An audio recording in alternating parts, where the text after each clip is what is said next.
Violência simbólica.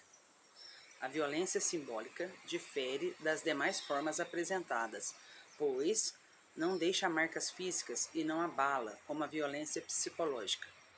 É a violência oculta e estruturada em diversas esferas da sociedade.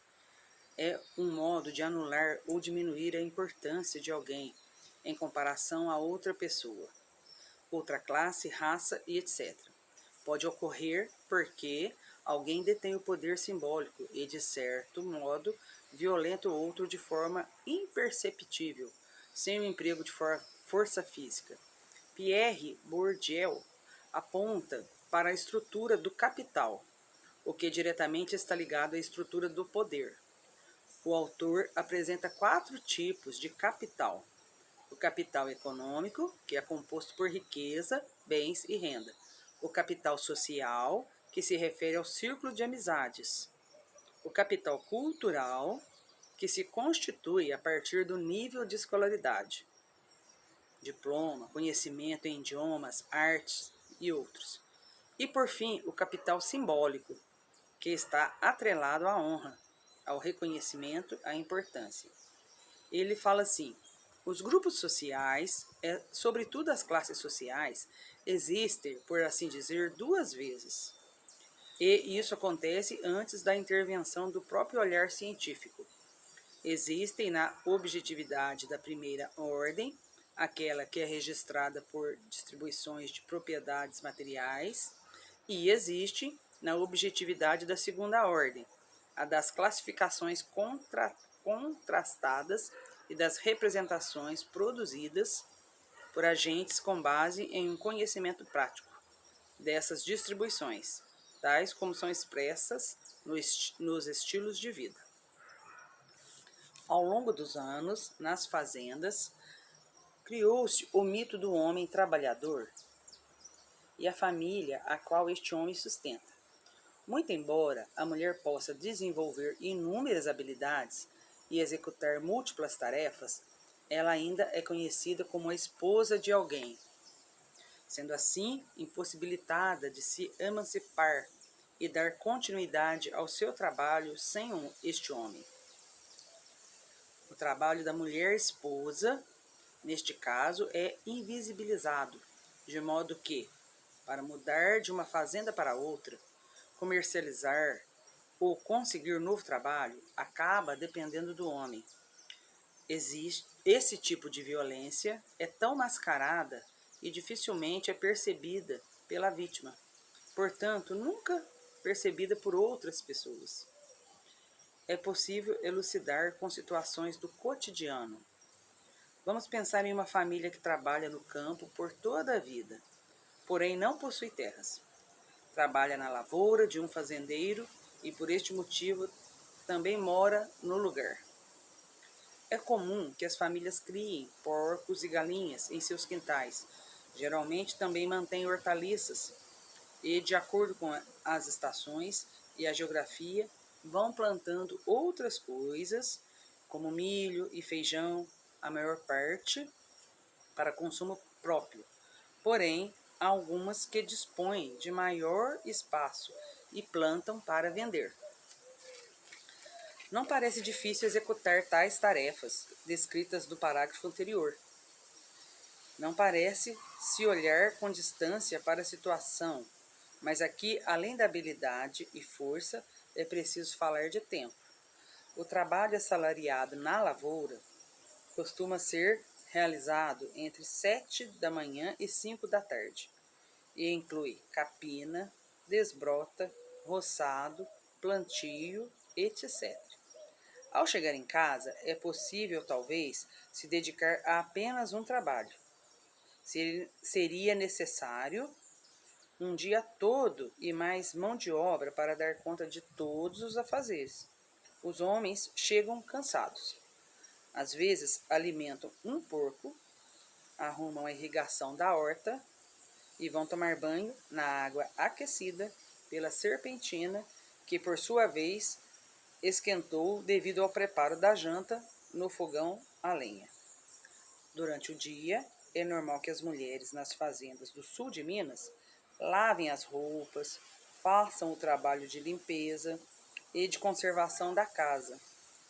Cortem lenha, lavem o chiqueiro dos porcos e os alimentem. Alimentem as galinhas, peguem os ovos, limpem o galinheiro e, em geral, são elas que preparam a terra para o plantio de milho e feijão.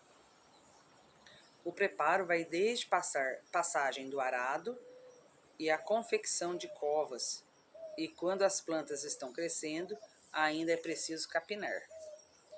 Ao final do dia, quando o homem chega em casa, a mulher fez todo o trabalho da casa e necessário para que ele faça sua manutenção, como se alimente, vista roupas limpas, se banhe em água quente, se alimente e descanse para enfrentar o dia seguinte.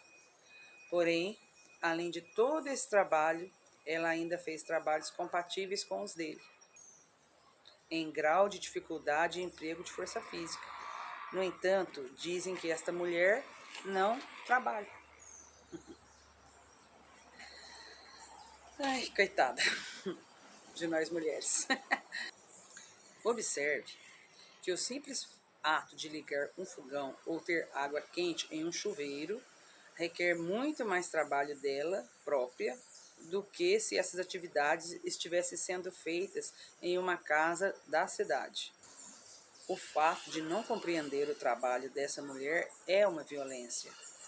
É a completa anulação da sua existência, como se ela, capaz de realizar todas essas tarefas, apenas não existisse ou existisse como a sombra de alguém, como se fosse sustentada por alguém e não fizesse nada para isso.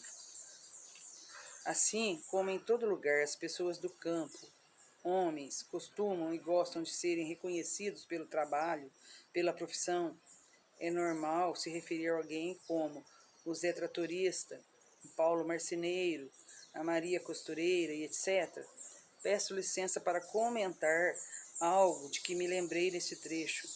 Na minha cidade existe um paneleiro, vendedor de panelas, e um paneleiro que conserta panelas, parente distante de minha mãe. E por mais que existam diversos estabelecimentos que ofereçam panelas hoje em dia, todos atrelam panela ao senhor que as conserta. Panela tornou-se seu sobrenome. Agora, imagine por um instante que depois de 40 anos dedicados a deixar as panelas como novas, o João Panela se tornasse apenas João, como se seu trabalho não existisse, como se sua vida, sua dedicação não significassem nada, e um dia ele precisasse de emprego e alguém lhe dissesse que ele não tem experiência, que seus anos dedicados ao conserto de panelas não representassem nada. Assim é a vida profissional da mulher da roça. Uma mulher que desde a infância plantou, colheu, arou a terra, ordenhou animais, capinou, é privada não só do salário, mas do reconhecimento, o que Bourdieu chamou de capital social. A falta da emancipação financeira pode impedir uma mulher de sair de uma relação, de mudar-se para outro lugar. Entretanto, quando se alia a falta de capital financeiro com a falta de capital social, essa dificuldade se acentua, pois ela não é costureira para ir começar a vida em outro lugar, trabalhando em uma fábrica, por exemplo. Ela é uma mulher da terra. Ela conhece a terra, as estações, as faces da lua, para o plantio e para a colheita. Quando um homem busca emprego, com moradia em outra fazenda, geralmente se pergunta na entrevista de emprego o motivo da saída da outra fazenda e quantas enxadas tem na casa. Essa última pergunta busca descobrir quantos homens capazes de capinar existem nessa família. E não se contam as mulheres, nem esposas, nem filhas. No sul de Minas, é comum as mulheres conseguirem emprego na lavoura apenas em época de colheita de café. Portanto, para morar em uma fazenda é preciso ser dependente de alguém conhecido com uma enxada na casa. Isso impossibilita que a mulher seja independente e possa decidir se separar, ir morar em outra fazenda e continuar sua vida. Para se mudar, talvez tenha que tentar outro estilo de vida, se mudando para a cidade, e trabalhar como faxineira, empregada doméstica ou serviços gerais em uma fábrica. Terá que se tornar alienada a uma linha de produção, sendo totalmente substituível, pois os conhecimentos adquiridos ao longo da vida, com vasta experiência, não lhe tiveram serventia na nova vida. Triste, né? Essa situação. Neste caso, precisamos compreender que a violência simbólica é cometida por toda a sociedade, ao ignorar que a mulher rural é tão trabalhadora rural quanto o homem do campo.